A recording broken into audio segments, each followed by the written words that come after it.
Берни Сандерс, прогресивен сенатор од Вермут, по победата не ги нападна партиските ривали, кои постојано го критикуваат поради неговите екстремно леви ставови. Според нив, тие ќе доведат Демократската партија до пораз на изборите на 3 ноември против републиканскиот председател Доналд Трамп. And let me say tonight that this victory here is the beginning of the end for Donald Trump. Сандерс, изразувајќи им благодарност и почит на другите кандидати, како Пит Бутиџеџ, Ејми Клобучар, Елизабет Ворен и Џо Бајден, додаде: We are going to unite together and defeat the most dangerous president in the modern history of this country.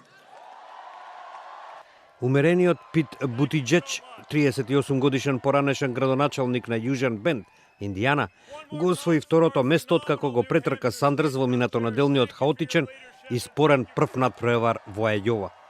Сенаторката Ејми Клобучар заврши на третото место, додека поранешниот потпредседател Џо Бајден, кој некогаш беше водечки во демократската трка, стигна до својата втора последователна слаба завршница, петото место.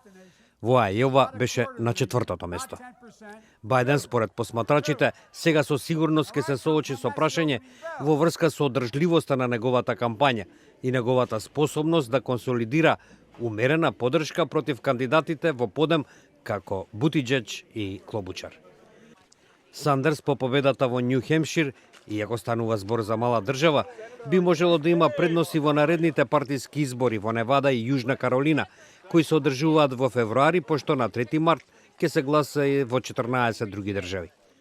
Демократите својот кандидат ќе го изберат на партиска конвенција во јули годинава.